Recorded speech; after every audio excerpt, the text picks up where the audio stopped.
నమస్కారం అండి. నమస్తే. మా ఫ్రెండ్ ఒకరు చెప్పారండి, అంటే నేను ఒక 1 year నుంచి మా బ్రదర్కి మ్యాచెస్ చూస్తున్నాము, కానీ ఎక్కడ సెట్ అవ్వలేదు. మా ఫ్రెండ్ ఇలాగ ఒకరు తెలుగు రేఖ మ్యారేజ్ బ్యూరో దగ్గరకు వచ్చారు. సో తను ఈ మ్యారేజ్ బ్యూరోలో వాళ్ళ ఫ్యామిలీ మెంబర్కి మ్యారేజ్ సెట్ అయింది. సో ఇక్కడికి వెళ్ళి అప్రోచ్ అవ్వండి, మీకు ఖచ్చితంగా పాజిటివ్ రెస్పాన్స్ ఉంటుందంటే మేము ఇక్కడికి వచ్చాము. మా దగ్గర ఖచ్చితంగా అన్ని వెరిఫైడ్ సంబంధాలు మాత్రమే ఉంటాయి. రకాలుగా క్యాస్ట్లకు సంబంధించిన సంబంధాలు చూస్తామమ్మా. అబ్బాయికి సంబంధించి సపోజ్ మీకు అమ్మాయి అనుకోండి, అమ్మాయికి సంబంధించిన బ్యాక్గ్రౌండ్, వాళ్ళ తల్లిదండ్రులకు సంబంధించిన వివరాలు, అమ్మాయి ఏం చదువుకుంది, 10th సర్టిఫికేట్, ఇవన్నీ ఇస్తామమ్మా. మీ రిక్వైర్మెంట్ ఏదైతే చెప్తారో 100% అది ఫుల్ఫిల్ చేసే ప్రయత్నం కూడా చేస్తామమ్మా. అంటే ఈ రోజుల్లో వెరిఫైడ్ అంటున్నారండి, ఒక్క భయం ఏంటంటే స్కామ్లు చాలా జరుగుతున్నాయి కదా. ఒకరు ఆధార్ కార్డు పెట్టి ఇంకొకరు, లేకపోతే ఆల్రెడీ పెళ్ళైన వాళ్ళు మళ్ళీ రిజిస్ట్రేషన్ చేసుకోవడం కానీ అలా జరుగుతుంది. ఆ భయం మాకు ఒకటి ఉండిపోయింది అనమాట. ఒక మ్యారేజ్ బ్యూరో దగ్గరికి వెళ్ళి అడగాలంటే ముందు మా బ్రెయిన్లో అదే భయం ఉంటుంది. సో దానికి మీరు అదే మీరు అంతా చెప్పేదంతా అది ఆన్లైన్లో జరుగుతుందమ్మా. ఇక్కడ అలాంటి ఏం జరగదు. ఇది కంప్లీట్ మాది ఆఫ్లైన్ బ్యూరో. మనుషులు వచ్చి కలుస్తారు, వాళ్ళకి సంబంధించిన డీటెయిల్స్ తీసుకుంటాము. ఆధార్ కార్డులు మార్చి పెట్టడము ఇవన్నీ ఆన్లైన్లో జరుగుతాయి. ఇక్కడ అలాంటివి ఏమీ జరగాయమ్మా. మనుషులు వస్తారు, అబ్బాయికి సంబంధించిన వాళ్ళు అమ్మాయికి సంబంధించి వస్తారు. కాబట్టి మీరు ఎక్కడ భయపడాల్సిన అవసరం లేదు. కరెక్ట్గా ఉంటేనే చేస్తాము, లేకపోతే చెయ్యమమ్మా. ఓకే, అంటే ఇప్పుడు మా తరపు నుంచి మేము మీ దగ్గరికి మ్యారేజ్ బ్యూరోకి వచ్చాము. సో మేము మీ దగ్గర రిజిస్ట్రేషన్ చేసుకోవాలంటే ఫస్ట్ మా దగ్గర నుంచి మీకు ఎలాంటి ఐడి ప్రూఫ్స్ కానీ మేము మీకు ఏం సబ్మిట్ చేయాల్సి వస్తుంది? ఖచ్చితంగా 10th సర్టిఫికేట్ తీసుకుంటాము అమ్మా, ఏజ్ ప్రూఫ్ కోసము. ఆధార్ కార్డు తీసుకుంటాము, ఆయన ఎడ్యుకేషన్ డీటెయిల్స్ ఏమైనా ఉంటే కూడా తీసుకుంటాము అమ్మా ఖచ్చితంగా. Okay, normal basic ID proofs మాత్రమే తీసుకుంటాము. శాలరీ స్లిప్ అలాంటివి ఏంటి అని అంటే సంబంధం వచ్చినప్పుడు మీకు నచ్చింది వాళ్ళకి నచ్చింది అంటే తీసుకుంటాము. ఇంకా మీ ఇంటికి వచ్చి ఎంక్వైరీ చేసి పిల్లవాళ్ళు చూసుకున్న తర్వాత మీరు ప్రాపర్టీ గురించి ఏమైనా డౌట్ అనిపిస్తే, ఇప్పుడు సపోజ్ మీకు ఇల్లు ఉందండి, ఉప్పల్ నుంచి వచ్చారు మీరు, ఉప్పల్లో ఇల్లు ఉంది, మాకు యాదగిరిగుట్టలో ఉంది, లేకపోతే పంజాగుట్టలో ఉంది, ప్లేసెస్ ఉన్నాయని చెప్తారు. అదేమన్నా డౌట్ అనిపిస్తే మాకు వెరిఫికేషన్లో చెప్తారు కదా, మా పక్క వాళ్ళు వీళ్ళు కుటుంబ సభ్యులు లేకపోతే మీకు సంబంధించిన వాళ్ళు చెప్తారు కదా, వాళ్ళకి ఏం లేవు, వాళ్ళ అబద్ధాలు చెప్తున్నారు, మీరు పూర్తిగా ఎంక్వైరీ చేసుకొని చెప్పారు అనుకోండి, మీ దగ్గర ఈసీలు తీసుకొని కరెక్ట్గా ఉంటే ఆ మ్యాచ్ అనేది ఖచ్చితంగా మీకు వాళ్ళకి నచ్చితే మీ పెద్దలు వాళ్ళ పెద్దలు కూర్చొని నిర్ణయించుకుంటారమ్మా ఏదున్నా. ఓకే, అంటే మా వాళ్ళు కూడా వస్తారు? ఖచ్చితంగా. అంటే ఈ స్కామ్ల వల్ల భయం ఏంటంటే అబ్బాయి అమ్మాయి లేకపోతే ఎవరైనా ఒక ఫ్యామిలీ తరపు రావడం, ఇంకొక తరపు వచ్చే పెళ్లి కొడుకో పెళ్లి కూతురు రావడం అనే భయం ఏర్పడిపోయిందండి ఈ రోజుల్లో. ఖచ్చితంగా వాళ్ళ ఫ్యామిలీ కూడా ఇన్వాల్వ్ అయితే మాకు కొంచెం రిలీఫ్గా ఉంటుంది అనమాట. అమ్మా ఇక్కడ స్కామ్లు అయితే ఏముండయమ్మా, భయపడాల్సిన అవసరం అసలే లేదు. మీ ముందు పాజిటివ్గా రండి, నెగిటివ్ అనేది మీరు తీసేయండి. అక్కడక్కడ అవుతున్నాయి, మేము అది ఒప్పుకుంటాము, అవ్వట్లేదని కాదు. కానీ క్లియర్గా ఇక్కడ ఏంటంటే మనుషులు కలుస్తారు కాబట్టి మీకు ఎలాంటి భయపడాలి, అన్నీ ఇస్తున్నాం కదమ్మా. ఇప్పుడు ఎక్కడ తప్పు జరుగుతుంది, ఆడ మేము ఇవ్వకపోతే మీకు బాధ, అన్నీ ఇస్తున్నప్పుడు ఎక్కడ ఉండదు, మీరు భయపడాల్సిన అవసరమే లేదు. 100% జెన్యున్ ఉంటే సర్వీస్ ఉంటేనే. ఇప్పుడు అబ్బాయి సపోజ్ మీరు అన్నట్టు అబ్బాయికి ఏదన్నా సంథింగ్ ఎంగేజ్మెంట్ అయ్యి క్యాన్సిల్ అయింది అనుకోండి, మా దగ్గర అయితే ఓపెన్ అవుతారు ఖచ్చితంగా. ఎవరైతే వస్తారో సార్ మా అబ్బాయికి ఇట్లా ఎంగేజ్మెంట్ అయిందని, మా దగ్గర అబద్ధాలు చెప్పడానికి అసలు ఛాన్స్ లేదు. ఎందుకోసం అంటే ఉప్పల్ సంబంధించిన ఏదైతే ప్రాంతం ఉందో ఆడ మాకు సంబంధించిన 20 మంది బ్యూరో వాళ్ళు ఉంటారు. ఎవరిని అడిగినా బయోడేటా పెట్టగానే వాళ్ళు చెప్పేస్తారు, అయ్యే పిల్లగాడికి వాళ్ళు ₹1,00,000 జీతం ఉందని చెప్తున్నారు కానీ 30,000 ఉంది, ఈ పిల్లగాడికి ఎంగేజ్మెంట్ అయింది క్యాన్సిల్ అయింది నీకు చెప్పిరా లేదా, ఇవన్నీ ఉంటాయి. కాబట్టి మాకు ఎంతో కొంత తెలుస్తుందమ్మా. ఖచ్చితంగా ఉంటారు మాకు అన్ని 2 తెలుగు రాష్ట్రాల్లో, ఏపీ తెలంగాణలో అన్ని జిల్లాల్లో అన్ని మండలాల్లో ఏరియాల వారికి కూడా మాకున్నారు. మండలం, తాలూకా, నియోజకవర్గం. అక్కడ మీకు సంబంధానికి వచ్చినప్పుడు మా మనుషులు వస్తారు, మీకు అర్థమైపోతుంది అవును నిజమే ఇది అనే విషయం. ప్రాపర్లీ మీరు సంబంధం చూడగానే మీరు చూసుకోవడమే కాదు, అమ్మాయి వాళ్ళ ఇంటికి వెళ్ళినప్పుడైనా అబ్బాయి వాళ్ళ ఇంటికి అమ్మాయి వాళ్ళు వచ్చినప్పుడైనా మేము సమక్షంలోనే జరిగింది. బేస్డ్ ఆన్ ఏజ్ జరిగిన ఈసీలు కావచ్చు, ప్రాపర్టీ డీటెయిల్స్ అడగవచ్చు. ఇప్పుడు అబ్బాయి శాలరీస్ ఉన్నాయి, శాలరీ బేస్ అనేది బ్యాంక్ స్టేట్మెంట్ కావచ్చు, ప్లే స్లిప్ కావచ్చు, మా కంపెనీ వచ్చేసరికి కంపెనీ ఐడి కావచ్చు, A to Z అడగడం జరుగుతుంది. ఫస్ట్ స్టార్టింగ్ నుంచి ఎండింగ్ దాకా మొత్తం మీ రెస్పాన్సిబిలిటీ. ఇప్పుడు అమ్మాయి అబ్బాయికి బొట్టు పెట్టి ఇచ్చే వరకు మా హ్యాండ్ ఓవర్లోనే వర్కౌట్ జరిగింది. మ్యాట్రిమోనీ లాగా మీరు ఫైల్ పెట్టేసి మీరే మాట్లాడుకోవడం అనే మాట ఉండదు. ఇప్పుడు మేము ఈ రోజు రిజిస్ట్రేషన్ చేసుకున్నాం అనుకోండి, దానికి వ్యాలిడ్ పీరియడ్ ఏమైనా ఉంటుందా? లేదండి, స్టార్టింగ్ డే నుంచి మ్యారేజ్ సెట్ అయ్యే వరకు సేమ్. ఎన్నాళ్ళు పీరియడ్ అనేది ఉండదు, సర్వీస్ ఛార్జెస్ కూడా ఏమి తీసుకోము. కంప్లీట్ అయిన తర్వాత ఫిక్స్ అమౌంట్ ఏదైతే సెటిల్మెంట్ అమౌంట్ మాట్లాడుకుంటామో అది మాత్రమే తీసుకుంటాము. అది ఫిక్స్ అయిన రోజు కస్టమర్ కూడా ఖచ్చితంగా ఇవ్వాలి. కొందరు సతాయిస్తున్నారు, మమ్మల్ని దయచేసి ఇబ్బంది పెట్టకండి, ఇచ్చేయండి ఏదున్నా. మీరు తీసుకునే సెటిల్మెంట్ అమౌంట్ అలా అన్నారు కదా, సో అది ఎలా ఎంతవరకు అనేది మేము తెలుసుకోవచ్చా? ఎంత ఎక్స్పెక్ట్ చేస్తారు, లేకపోతే ఏమైనా కేటగిరీస్ ఉన్నాయా? క్లయింట్ యొక్క కేటగిరీ బేస్ చేసుకునే ఉంటుందండి అది. ఓకే, అంటే ఎలా అండి? ఇప్పుడు నార్మల్ పీపుల్స్ ఉంటారు, కొంచెం ఉన్న వాళ్ళు ఉంటారు, లేని వాళ్ళు ఉంటారు. ఈ బేస్డ్ అనేది తీసుకోవడం జరిగింది. ఏది ఉన్నా మేము డౌరీ పర్పస్ అనేది చూసుకోము. ఒక ఫైల్ వచ్చినప్పుడు ఈ ఫైల్ యొక్క హెచ్చుతగ్గులు అనేది మనకి తెలిసిపోద్ది. వాళ్ళ యొక్క రిక్వైర్మెంట్ అనేది బేస్ అర్థమైపోతుంది. మనం ఫస్ట్ డేనే రిజిస్టర్ అయ్యే రోజునే సెటిల్మెంట్ అమౌంట్ చెప్పడం జరిగింది. ఆ రోజు మీకు ఇంత డౌరీ వచ్చింది కాబట్టి మాకు ఇంత పర్సంటేజ్ కావాలి, ఈ బేస్ రాన్ మా దగ్గర ఉండదు. స్టార్టింగ్ డేనే సెటిల్మెంట్ అమౌంట్ కూడా మెన్షన్ చేయడం జరుగుతుంది. అది బేస్ చేసుకొని మాకు వర్క్ కంప్లీట్ చేసి పెడతాం. ఓకే, ఫర్ సపోజ్ మీరు మేము ఓకే అనుకో రిజిస్ట్రేషన్ చేసేసుకున్నాం అనుకోండి, మీరు కొన్ని ప్రొఫైల్స్ పంపించారు. అవును. సో అది మా బ్రదర్కి నచ్చలేదు అనుకోండి, అవును. మీరు ఏమన్నా ఫోర్స్ చేస్తారా? మీరు 3 పంపించినా 4 పంపించాము ఆల్రెడీ పెట్టిన వాటికి ఎస్ఆర్ నో చెప్తూ ఉంటే చాలు. ఓకే, ఇప్పుడు మేము వర్క్ చేసాము, మేము రిజల్ట్ ఇచ్చాము, మీ వైపు నుంచి కూడా మీరు రిజల్ట్ ఇవ్వాలి. ఒక అమ్మాయికి ఒక అబ్బాయికి ఫైల్స్ అనేది మనం మూవ్ చేసినప్పుడు ఏ ఫైల్ నచ్చుతుంది, ఏ ఫైల్ నచ్చలేదు అనేది మన చేతిలో పని కాదు. నచ్చే వరకు మేము సర్వీస్ ఇస్తాం. బేస్డ్ ఆన్ ఏంటంటే మేము ఏ ఫైల్ అంటే ఆ ఫైల్ పెట్టాం. ఇప్పుడు క్లయింట్ అనేవాళ్ళు వాళ్ళ రిక్వైర్మెంట్ ఏం చెప్తున్నారో ఆ బేస్లోనే వర్కౌట్ చేస్తున్నాం. కాబట్టి 5 నచ్చో 10 నచ్చో ఎక్కడొకక్కడ కట్ ఆఫ్ అనేది అవుతుంది. ఒకటే అమ్మా, ఇప్పుడు మేము తీసుకుంటాం. అమ్మాయి వాళ్ళు ఎవరైనా మమ్మల్ని సార్ ఈ అబ్బాయి మాకు నచ్చిండు, బాగున్నాడు, మీరు దయచేసి మాట్లాడండి అంటే మీకు ఆ అమ్మాయి గురించి చెప్తాం తప్ప ఫోర్స్ అనేది ఏముండదు. అది మీరు వినే ఓపిక ఉందంటే చెప్తాము, లేదంటే దాన్ని అక్కడికే ఎండ్ చేసేసి వేరే కొత్త సంబంధాలు చూసే ప్రయత్నం చేస్తాము. ఇది మా ఫోటోలు పెట్టినప్పుడే కాదు, చూపించిన తర్వాత కూడా ఇదే పరిస్థితి ఉంటుంది. ఎక్కడ ఎవరిని ఫోర్స్ అనేది చెయ్యము. పెళ్ళి అనేది ఫోర్స్ చేసేది కాదమ్మా. 2 కుటుంబాలకు, ఇద్దరికి, అమ్మాయికి అబ్బాయికి నచ్చితేనే మేము ముందుకెళ్తాము. వాళ్ళ అంగీకారం లేకుండా ఎక్కడ కూడా మేము అనవసరంగా దాంట్లో కలగజేసుకోము. కొంతమంది బేస్రా అని చెప్తారు. మీరు అడిగారు ప్రశ్న, మనం అక్కడికి వెళ్ళి చూసుకున్న తర్వాత మనకు బేస్రా నచ్చకపోయినా మా సర్వీస్ అనేది ఆపుకోమండి. క్లయింట్ ఏంటంటే వాళ్ళని ఇబ్బంది పెట్టకుండా మూవ్ అవటమే మా ఉద్దేశం కూడా. మీరు చేసే సహకారం ఏంటంటే పెట్టిన ఫైల్కి ఎస్ఆర్ నో చెప్తూ వస్తే నెక్స్ట్ ఫర్దర్గా మీ వర్క్ ఈజీ అవ్వాలంటే రిజల్ట్ ఇవ్వాలి. రెస్పాన్స్ ఇస్తే సరిపోతుంది. ఎస్ ఆర్ నో చెప్పామని మీరు అదే మనసులో తీసుకుని నెక్స్ట్ సంబంధం కాకుండా అట్లా అని కాకుండా సంబంధం మాకు ఎస్ ఆర్ నో మీకు సంబంధం చెప్తే ఫర్దర్గా మనం మూవ్ అవడానికి ఈజీ ఉంటుంది కదా. ఇప్పుడు మీకు నెంబర్ ఆఫ్ ఫైల్స్ ఎప్పుడు ప్రొవైడ్ చేయగలం, మీరు రిజల్ట్ ఇస్తూ ఉంటే చెప్పగలం. ఇప్పుడు మీరు ఎన్ని పెట్టినా రిజల్ట్ అనేది ఇవ్వాలి కదా. ఇప్పుడు ఎలా అవుతున్నాయంటే అండి, నార్మల్ మీరు మాకు ఒక మ్యాచ్ పంపించారు, సో అదే డీటెయిల్స్ మీరు వాళ్ళకి ఇచ్చారు అనుకోండి, మాకు ఇండివిజువల్ గా సంబంధం నచ్చలేదు, కాకపోతే మీరు వాళ్ళకి మా డీటెయిల్స్ ఇచ్చారు కాబట్టి మాకు నచ్చకపోయినా వాళ్ళకి నచ్చిన వాళ్ళు ఊరికే మాకు ఫోన్ చేసి అసలు మీ కాంటాక్ట్ నంబరే ఉండదు అక్కడ. నంబరే ఉంటాం. మేము స్టార్టింగ్ లోనే చెప్పడం జరిగిందండి, స్టార్టింగ్ డే నుంచి ఎంగేజ్మెంట్ వరకు మా హ్యాండ్ ఓవర్ లో జరుగుతుంది. మెయిన్గా ఏంటంటే ఇప్పుడు ఇచ్చి పుచ్చుకునే దగ్గర కూడా డిస్టర్బెన్స్ వస్తున్నాయి. ఆ బేస్రాన్ జరగకుండా ఉండడం కోసమే 2 పక్షాల మధ్య అనుసంధానంగా మేము ఉండటం జరుగుతుంది. ఓకే, సో మీరు వాళ్ళకి మా కాంటాక్ట్ డీటెయిల్స్ ఎవరి నెంబర్స్ ఎవరికి ఇవ్వటం జరగదు. బొట్టు పెట్టి ఇచ్చిన తర్వాత మాత్రమే జరుగుతుంది. అంటే జస్ట్ ఫోటో చూపిస్తారు, only details A to Z details ఉంటాయి. డీటెయిల్స్ ఫొటోస్ పెడతాం.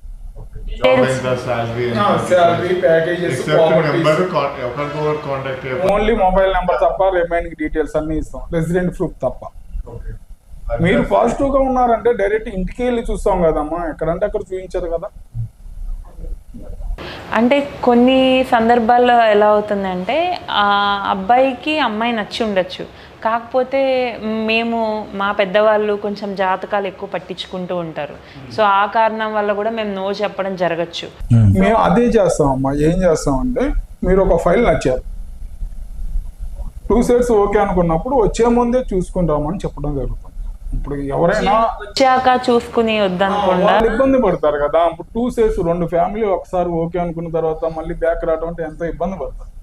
బేసిరాన్ ఏంటంటే ఫైల్ నచ్చింది అంటే చూసుకొని రావడానికి ట్రై చేయమంటాం. ఇప్పుడు హైదరాబాద్లోనే ఉండొచ్చు, వరంగల్ ఉండొచ్చు, ఖమ్మం ఉండొచ్చు, విజయవాడ ఉండొచ్చు, ఎక్కడైనా ఉండొచ్చు. మనం టైం అనేది 2 times 3 times తిరగాల్సి వస్తుంది. వెళ్ళి వచ్చిన తర్వాతే కదా మ్యాచ్, 2 సైట్లకి వెళ్ళిన తర్వాతే కదా మ్యాచ్ అనేది అయిపోయి. ఇప్పుడు ఇవన్నీ చూసుకునే దగ్గర ఆగిపోతే బాధ అనిపిస్తుంది. అవును, ఏదన్నా జాతకాలు ముందే చూసుకోమని చెప్తామమ్మా. టైం ఆఫ్ బర్త్ అనేది ఇచ్చేస్తాము కాబట్టి మీరు చూసుకొని కలుస్తున్నాయి అంటేనే ముందుకు రండి. లేకపోతే మళ్ళీ ఆడదాకా వచ్చి మళ్ళీ సంబంధాలు కలుస్తలేవు అనేది టైం వేస్ట్. అవునండి. అంటే ఇప్పుడు మీరు పంపించిన సంబంధం వాళ్ళ ఫైనాన్షియల్ బ్యాక్గ్రౌండ్ ఏంటో మాకు తెలియదు. అందులో ఎంత నిజం ఉందో ఎంత అబద్ధం ఉందో మీరు ఎంక్వైరీ చేశారు కాబట్టి మీకు తెలుస్తుందండి. అవును, మాకు తెలియదు కదా. సో తెలియకుండా కొత్త వాళ్ళని ఇంటి దాకా వచ్చి పెళ్లి చూపులు అంటే మేము ఎంకరేజ్ చేయలేము. సో దీనికి ప్రత్యామ్నాయ మార్గం మీరు ఏమన్నా చెప్పగలరా? ఉందమ్మా, ఖచ్చితంగా ఉంటది. ఇప్పుడు ఏ అమ్మాయి అయినా ఏ అబ్బాయి అయినా తన తాతకు తగ్గట్టు అది మీరు కట్నం అనొచ్చు, మా దగ్గర అయితే గిఫ్ట్ అంటాము. వాళ్ళు ఏమి ఇస్తారు, వాళ్ళ ఆర్థిక పరిస్థితులు ఏంది, అమ్మాయిది అనుకోండి సపోజ్, వాళ్ళు ఎంత ఇవ్వాలనుకుంటున్నారు, వాళ్ళు పలానా ఇంత 10 తులాల బంగారం పెట్టాలనుకుంటాము, పలానా ఇంత డబ్బులు ఇవ్వాలనుకుంటున్నాము, పెళ్లి ఘనంగా చేసిస్తాము, వాళ్ళ రిక్వైర్మెంట్ ఫుల్ఫిల్ చెప్తారు కాబట్టి దాని ప్రకారమే మేము చూస్తాము, దాని ప్రకారమే మ్యాచ్ అనేది సెట్ చేస్తాం. కాబట్టి అక్కడ ప్రాబ్లం అనేది రాదు. కంప్లీట్గా అనలైజ్ అయిన తర్వాతనే కదా మీ 2 కుటుంబాలను కూర్చోబెట్టి సంబంధం చూపిస్తున్నాం. అప్పుడు ఫెయిల్ అయ్యేది ఎక్కడ ఫెయిల్ అవుతుంది, అమ్మాయికి అబ్బాయికి నచ్చడం నచ్చకపోవడం, అంటే ఫోటోలో ఉన్నట్టు ఉన్నడా లేదా అక్కడ మాత్రమే ఇబ్బంది అయితే తప్ప వేరే అన్ని విషయాలు క్లియర్గా ఉంటాయి. ఏది జాతకాలు కావచ్చు, వాళ్ళు తీసుకునే గిఫ్ట్ గురించి కావచ్చు, కుటుంబం గురించి కావచ్చు, ప్రాపర్టీస్ గురించి కావచ్చు, అబ్బాయికి సంబంధించిన శాలరీ గురించి కావచ్చు, ఇవన్నీ క్లియర్గా ఉంటాయి. హెల్త్ డీటెయిల్స్ ఉంటాయి. ఇప్పటికైతే మరి మన అది లోకం అనేది ఇంకా స్థాయికి ఎదగలే, మన దగ్గర లేదు. ఇంకా అవ్వాలని కూడా కోరుకుంటున్నాం. అక్కడ కూడా డిస్టర్బెన్సెస్ ఉంటున్నాయి. ఇప్పుడు ప్రజెంట్ అయితే అక్కడ దాకా వెళ్ళాల అమ్మాయి అబ్బాయిలు అయితే. అంటే డెప్త్గా వెళ్తున్నారు, ప్రతిదీ తెలుసుకోవాలన్న ఉద్దేశం ఉంటుంది, దాంట్లో తప్పేం లేదు. ఇప్పుడు వరకైతే ఎదురవ్వాల.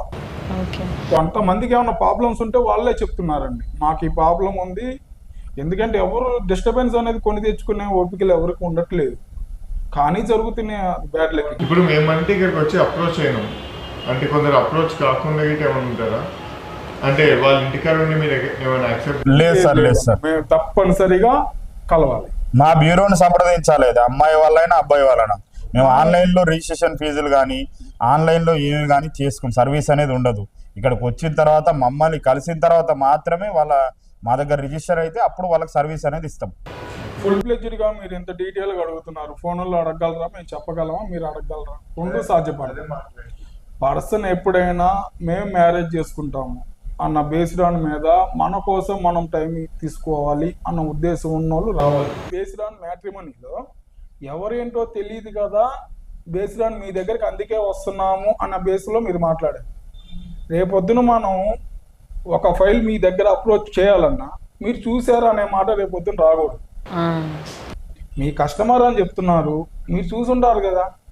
రేపొద్దున మనం ఫైల్లో ఉన్నట్టు లేకపోతే రేపొద్దున మీరు క్వశ్చన్ చేసేదానికి నేను ఆన్సర్ చేయలేని పొజిషన్ వస్తుంది. సో మీరు వాళ్ళని చూసి వాళ్ళ వైపు ఎంక్వైరీ చేసి వాళ్ళ వివరాలు కరెక్ట్గానే ఉన్నాయని టాలీ చేసుకున్న తర్వాతే ఆ సంబంధం మీరు మాకు ప్రొవైడ్ చేస్తారు. ఖచ్చితంగా ఆ విషయంలో మేము భయపడాల్సిన అవసరం లేదు. పెద్దవాళ్ళు ఎలా అయితే ఇది వరకు సంబంధాలు తెచ్చేవాళ్ళు చూసి తెలిసి ఆ విధంగానే మీరు చెప్తారు. అంత పాత పద్ధతి అమ్మా, ఎక్కడ కూడా మీకు ఇప్పుడున్న స్కామ్లు అవేమి స్కీమ్లు ఏముండే, అసలు ఏం నడవనట్టు ఫ్యామిలీలు కలుస్తాయమ్మా. ఇప్పుడు మీదైనా ఫ్యామిలీ, వాళ్ళదైనా ఫ్యామిలీ కలుస్తారు, చూసుకుంటారు, బాగుంది. అదే అంటే పేపర్లో యూట్యూబ్లో కూడా చూస్తూ ఉన్నాము చాలా విషయాల్లో ఇలా స్కామ్ జరుగుతున్నాయి. ఆల్రెడీ పెళ్ళైన వాళ్ళు కూడా కొత్తగా మళ్ళీ పెళ్లి చేసుకుందామని చెప్పి అబ్బాయిలు తెలియకుండా చేస్తున్నారు, అమ్మాయిలు తెలియకుండా చేస్తున్నారు. ఆ భయంతో మేము ఇలా అడిగాం. అమ్మా 100లో 2% జరుగుతుందమ్మా. దాన్ని మీ పేపర్ వాళ్ళు, యూట్యూబ్ వాళ్ళు, ఇక మీ దాన్ని ఏమంటారు సోషల్ మీడియా వాళ్ళు వాళ్ళ రేటింగ్ కోసమో దేనికోసమో ఇంకా దాన్ని పెద్దగా చేస్తారు తప్ప ఈడ అంత సీన్ ఏమి ఉండదమ్మా. నేను ఇదే క్వశ్చన్ కి మీకు ఆన్సర్ చేస్తాను. మీకు పాస్ మీరు వచ్చి చూసుకునే ఓపికలు లేకపోవటం వల్లనే స్కీములు స్కాములు ఎక్స్ట్రాలు జరుగుతాయి. మేము ఇవి జరగకుండా ఉండటం కోసమే రండి సార్, ఫుల్ ప్లెడ్జ్డ్గా మీ డీటెయిల్స్ ఇవ్వండి, మీకేం కావాలో చెప్పండి, మేము వింటాము, కంప్లీట్ చేసి పెడతాం. మేము రిక్వైర్మెంట్ బేస్ చేసుకొని కంప్లీట్ చేసి పెడతాం.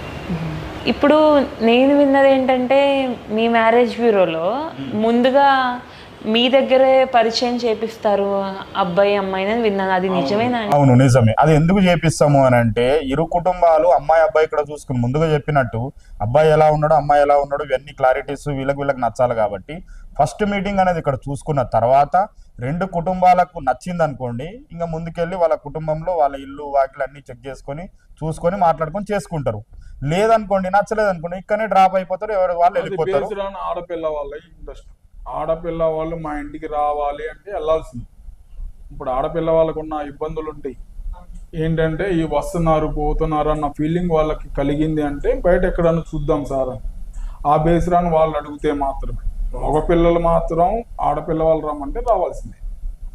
వాళ్ళ ఇంటికి ఆహ్వానిస్తుంటే రావడానికి మనకు వచ్చిన మా దగ్గర అయితే ఫెసిలిటీ ఉందమ్మా. సంబంధాలు ఇరు కుటుంబాలు వచ్చి చూసుకునే ఫెసిలిటీ అయితే ఉంది. అమ్మాయి వాళ్ళు అబ్బాయి వాళ్ళు వచ్చి 10 వాళ్ళు 10 మంది వీళ్ళు 10 మంది వచ్చినా ఇక్కడే ఉంది, మనకి ఇక్కడనే కెపాసిటీ ఉంది. రెండు ఫ్యామిలీస్ వచ్చి ఇక్కడ చేయడానికి ఆ రూమ్ అదే కాబట్టి భయపడాల్సింది ఏం లేదు, అక్కడ చూసుకోవచ్చు మొత్తం. అంటే ఇక్కడే చూసుకోవచ్చు, ఇక్కడే దూరం వెళ్ళాల్సిన అవసరం లేదు. స్టేజ్ లో అటు 4 మెంబర్స్ ఇటు 4 మెంబర్స్ వస్తారు అంతే కదా, మొత్తం ఫ్యామిలీ మొత్తం ఫస్ట్ రోజే చూడరు. అంటే ఇప్పుడు మా బ్రదర్ సాఫ్ట్వేర్ కాబట్టి కొంచెము అదే ఫీల్డ్లో సాఫ్ట్వేర్లో ఉన్న అమ్మాయి అయితే సెట్ అవుతుందని మేము అనుకుంటున్నాము. సో మీరు ఎంత ఫ్రీక్వెంట్గా పంపిస్తారంటే నెలకు ఒక మ్యాచ్ పంపిస్తారా, 2 మ్యాచ్లు పంపిస్తారా, అలా ఏమైనా ఉంటుందా? లేదంటే ఎప్పుడు వస్తే అప్పుడు మీరు పంపిస్తాం? లేదమ్మా, అది ఎలా జరుగుతుంది అంటే మీరు వన్స్ రిజిస్టర్ అయిన తర్వాత మా బ్యూరోలో ఎవరైతే మా మిత్రులు ఉంటారో మధ్యవర్తులు ఉంటారో మా కస్టమర్స్ ఉంటారో వాళ్ళందరికీ మీ ప్రొఫైల్ పంపిస్తాము. పంపించిన తర్వాత ఎవరైతే ఎస్ ఈ అబ్బాయికి తగ్గట్టు సంబంధం ఉంది లేదంటే ఎవరైనా యాక్సెప్ట్ పెట్టుకున్నారనుకోండి, సార్ మేము ఈ అబ్బాయిని చూడాలనుకుంటున్నాం అనుకోండి, ఆ ప్రొఫైల్ మాత్రమే మీకు పంపిస్తాం. అది పంపేటప్పుడు ఒకసారి అసలు ఎంతవరకు కరెక్ట్గా ఉంది. ఇప్పుడు 10th క్లాస్ అమ్మాయి వచ్చి మీ వాడిని నచ్చితే మీ వాడు చేసుకోడు, మీరు చెప్పిన రిక్వైర్మెంట్ ఉంటుంది, ఆ రిక్వైర్మెంట్ ప్రకారం ఉందా లేదా, అందంగా ఉందా లేదా, డేట్ ఆఫ్ మీ అబ్బాయి ఇప్పుడు అందంగా ఉందా లేదా, ఏజ్ డిఫరెన్స్ మీ వాడిది 95 చెప్పారు, అటనే ఆ అమ్మాయి కనీసం మనకు 96 లేకపోతే 97 ఇవన్నీ ఏజ్ డిఫరెన్స్ చూస్తాము, హైట్ చూస్తాము, ఆమె ఎడ్యుకేషన్ చూస్తాము. ఇప్పుడు మీరు జాబ్ చేసే అమ్మాయి కావాలన్నారు, నిజంగా ఆమె జాబ్ చేస్తుందా లేదు, ఇవన్నీ వివరాలు క్లియర్గా ఉంటేనే మీకు పంపిస్తాం. మీరు చెప్పిన రిక్వైర్మెంట్ ప్రకారం ఉంటేనే పంపిస్తాం తప్ప ఏదో ఒకటి మీకు పంపించేసి ఏదో పంపించామన్నట్టు మాత్రం ఉండదు మా దగ్గర సర్వీస్. ఆ తర్వాత కూడా మీకు నచ్చచ్చు నచ్చకపోవచ్చు. అబ్బాయి 20 lakhs వస్తుందండి, మినిమం 10+ నుంచి చూడటం స్టార్ట్ అవుద్ది, కామన్ బేస్ అది ఉంటుంది. 20 to 20 వచ్చినా పర్వాలేదు, బేస్ రాన్ సేమ్ ఉన్నా పర్లేదు, కొంచెం డౌన్ ఉన్నా పర్లేదు అన్న రిక్వైర్మెంట్ బేస్ చేసుకున్నాం, అదే రేంజ్ వస్తుంది. ఇప్పుడు ఈ రోజుల్లో ఫోటోలు మార్ఫింగ్ అది జరుగుతుంది కదండి, వీడియోలు కానీ ఫోటోలు కానీ మీకు పంపించేవి. సో ఫోటోలో ఒకలా ఉంటారు, బయట ఒకలా ఉంటారు ఆర్టిఫిషియల్ ఇంటెలిజెన్స్ వచ్చిన తర్వాత. సో మీరు మీకు దగ్గర ఉన్న ఫోటోలు ఏవైతే ఉన్నాయో వాళ్ళు నిజంగా వచ్చి మీ దగ్గర కలిసినప్పుడు ఆ రెండింటికి వ్యత్యాసం ఉంటే మీరు మాకు ముందే చెప్పగలరా? ముందే చెప్తామమ్మా. ప్లస్ ఏంటంటే కెమెరా ఫొటోస్ తీసుకోము, నార్మల్ పిక్సే మేము ప్రొఫైల్గా తీసుకుంటాం. యాక్చువల్గా నార్మల్గా ఇప్పుడు మీరు ఎంక్వైరీకి వచ్చారు, నార్మల్గా ఉన్న ఫొటోస్ మాత్రమే తీసుకుంటాం మేము. నార్మల్గా అంటే సెల్ఫీస్ కావచ్చు, ఫ్రెండ్లీగా షాపింగ్ మాల్కి కావచ్చు, థియేటర్ వైజ్గా ఇలా పెట్టి మాత్రమే తీసుకుంటాం. స్టూడియో పిక్స్ అనేది అసలు మేము వాడము, ఇచ్చినా కానీ రిటర్న్ పంపించేసి మళ్ళీ ఇవ్వమంటాం. అమ్మాయి ఎలా ఉందో అలాంటి ఫొటోస్ మాత్రమే అబ్బాయి వాళ్ళకి పంపిస్తాము. అబ్బాయి కూడా సేమ్ అలాగే పంపిస్తాం తప్ప ఈయన రెడీ ఈయన అన్నట్టు ఏ రూపంలో మార్చో ఇంకేదో ఎడిటింగ్ చేసో అవన్నీ ఏమైతే మేము తీసుకోము, అవి మాకు తలనొప్పి. మేము సర్వీస్ ఇచ్చేటప్పుడు అండి ప్రతి ఫైల్ గురించి మీకు ఎక్స్ప్లెయిన్ చేయాలా. ఆ బేస్డాను అలాంటి ఫైల్స్ మీకు పంపించడం వల్ల మేము మాట్లాడాలన్నా మాకు ఇబ్బందిగానే అనిపిస్తుంది. బేస్డాన్ అనేది క్లియర్ కట్గా వచ్చిన ఫైలే పెడతాం, దాంట్లో అసలు ఎటువంటి సందేహం లేదు. ఒక సంబంధం మీరు తీసుకొచ్చారు, కాకపోతే మొదట్లోనే వాళ్ళ గురించి పూర్తిగా తెలియకపోతుండొచ్చు కదండి మాకైనా. తర్వాత ఏదైనా ఫ్యామిలీ వల్ల కానీ ఆ తెచ్చిన అమ్మాయి వల్ల కానీ మాకేమన్నా ఇబ్బందులు జరిగితే మీ వైపు నుంచి ఏవైనా సపోర్ట్ ఉంటుందా? ప్రతి ఇంట్లో మట్టిపోయి గొడవలు అయితే ఉంటాయి కాబట్టి ఏదన్నా ఉన్నా మీరు మమ్మల్ని అప్రోచ్ అయితే డౌరీ ఇచ్చిన ప్రాపర్టీ అయినా ఇస్తామన్న దానికైనా లేదా వాళ్ళ దగ్గర ఏమున్నా క్లియర్ ముందే అయిపోతాయి కదా. ఏదైతే గిఫ్ట్ ఇస్తామంటారో అంటే తర్వాత వాళ్ళ కొడుకు మాసి అని అట్లా కేసు లేదు లేదు లేదు అలాంటి ఏం ఇప్పుడు ఆడపిల్ల, ఇప్పుడు మీరు మగపిల్లడు, ఆడపిల్ల వాళ్ళకి అన్న ప్రాపర్టీ రూపంలో ల్యాండ్ కావచ్చు, ఫ్లాట్ కావచ్చు, మనకి పొలం కావచ్చు, ఇళ్ల స్థలాలు కావచ్చు, ఏది ఇచ్చినా పెళ్లికి ముందే గిఫ్ట్ అమ్మాయి పేరు మీద రాసేసుకుంటారు. ఆ అమ్మాయి అంటే పెళ్లి కూతురు ఎవరైతే ఉన్నారో వాళ్ళకి. బేసిరాన ఆడపిల్ల విషయంలో ఎవరు గడ్డి తినే వాళ్ళు కనపట్లేదని. అదేలేండి. ఎందుకంటే ఆడపిల్లకి ఇంత ఇద్దామన్న బేసిరాన్ బిఫోరే వాళ్ళు అనుకుంటున్నారు. ఎంతమంది బ్రదర్స్ ఉన్నా, 2-3 బ్రదర్స్ ఉన్నా, లేకపోతే సింగిల్ బ్రదర్ ఉన్నా, పేరెంట్స్ తో పాటు కూర్చొని ఈ అమ్మాయికి ఇంత అని మెన్షన్ చేసి అదే చెప్తారు. మరి ఇప్పుడు ఒక ఆడపిల్లని ఇబ్బంది పెట్టుకోవాలని వాళ్ళ పేరెంట్స్ కూడా అనుకోరు కదా.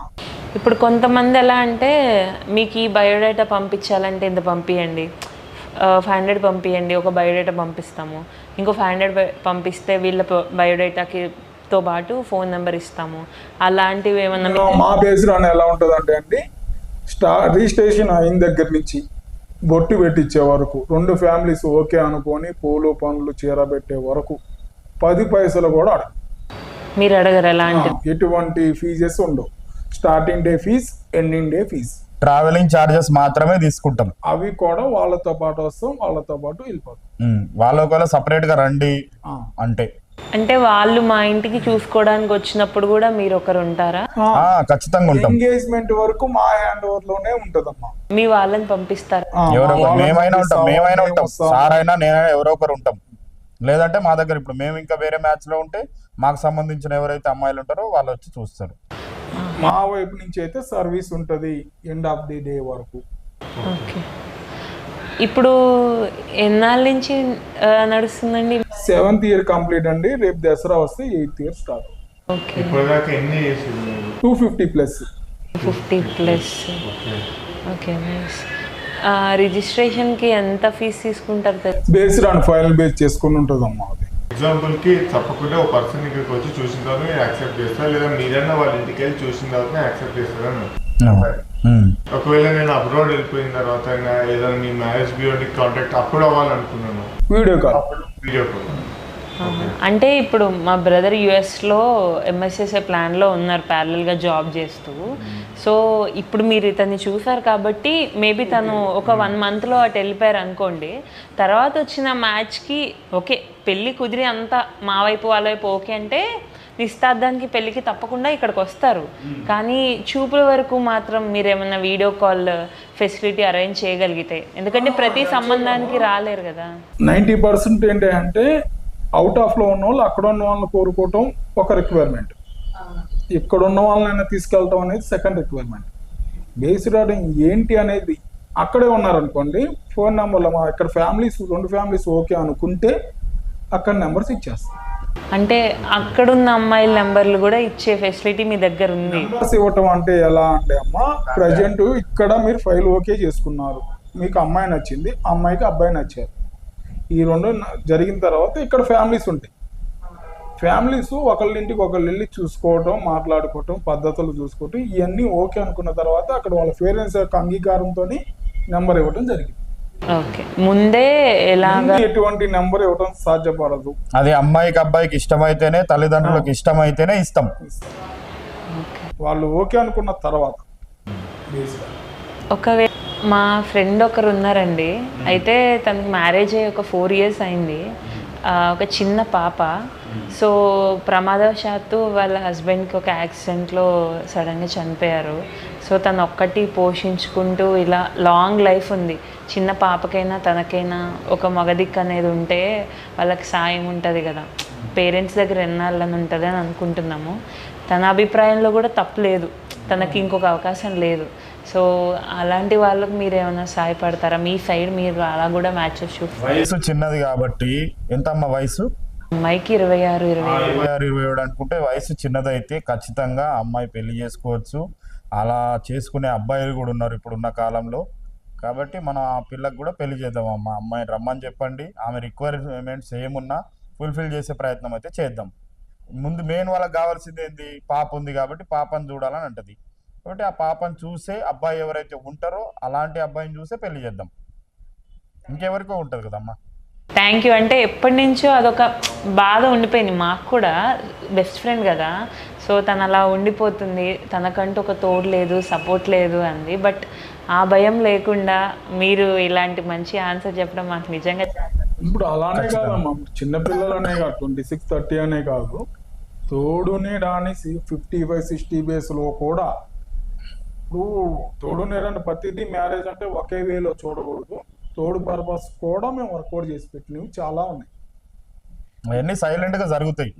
వస్తారు పెద్ద మనుషులు మాట్లాడుకుంటారు, వాళ్ళకి తగ్గట్టు 50, 55, 60 వాళ్ళు కూడా వస్తారు, మాట్లాడుకుంటారు, ఏదన్నా ఉంటే ముందుకెళ్తారు. ఏజ్ లిమిట్ ఏం లేదు. లిమిట్ అనేది లేదమ్మా, పెళ్లికి లిమిట్ లేదు, చదువుకు పెళ్లికి రెండిటికి లిమిట్ లేదు. అంటే తను కొంచెం మిడిల్ క్లాస్ ఫ్యామిలీ, సో తన రిక్వైర్మెంట్స్ మీకు చెప్తారు. కానీ ఒకవేళ తను payment at a time pay చేయలేకపోతే మీ దగ్గర ఇన్స్టాల్మెంట్ ప్రాసెస్ ఏమైనా ఉందా? ఇన్స్టాల్మెంట్ ప్రాసెస్ ఏం లేదు. ఎవరన్నా డబ్బులు కట్టని అమ్మాయిలు ఎవరన్నా ఉంటే, వాళ్ళకు పిల్లలు ఉండి ఆర్థిక ఇబ్బందులు ఉంటే మేము ప్రాపర్గా వాళ్ళ గురించి తెలుసుకొని వాళ్ళకు ఎంత కొంత ఫీజు కన్సెషన్ ఇచ్చి చేస్తామమ్మా. ఓ, అంటే మీ దగ్గర వాళ్ళ సిచ్యువేషన్ బట్టి జెన్యూన్ అయితే డిస్కౌంట్ ఇవ్వడం జరుగుతుంది. ఖచ్చితంగా ఇస్తాం, ఎంతో కొంత. మేము కూడా బతకాలి కదమ్మా. చాలా హ్యాపీ.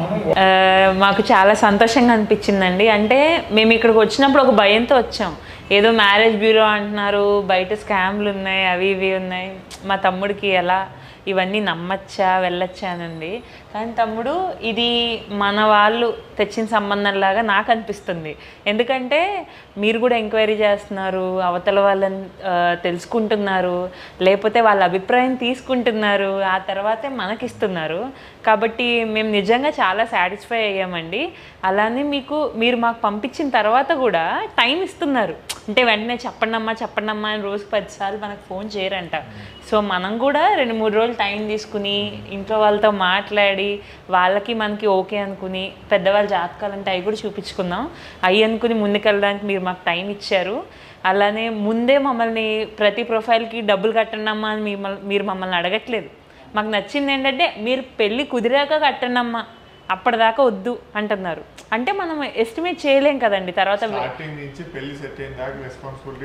మీరు తీసుకుంటున్నారు. మాకు ఏ విధమైన ఇబ్బంది కూడా లేకుండా ఒకటి తర్వాత ఒకటి తెస్తున్నారు. అలానే పేషెన్స్తో వెయిట్ చేస్తున్నారు. ఇది నో అంటే ఎందుకు అని మీరు మమ్మల్ని ఫోర్స్ చేయట్లేదు. అసలు ఈ విషయంలో మేము చాలా సాటిస్ఫై అయ్యాము. ఈ తెలుగు రేఖ మ్యారేజ్ బ్యూరో అనేది ఒక పర్ఫెక్ట్ మ్యారేజ్ బ్యూరో. తను ఎందుకు నాకు రికమెండ్ చేసింది అనేది నాకు ఇప్పుడు అర్థమైంది. నేను కూడా నాకు తెలిసిన వాళ్ళకి తప్పకుండా మీ మ్యారేజ్ బ్యూరోని రిఫర్ చేస్తాను. అలాగే మీరు మంచి మ్యాచెస్ తెస్తారు, మీరు అన్నట్టుగానే ఉంటారు అన్న నమ్మకం మాకు ఏర్పడింది.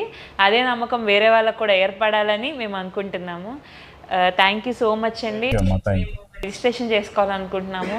మీరు డీటెయిల్స్ ఎలా అనేది చెప్తే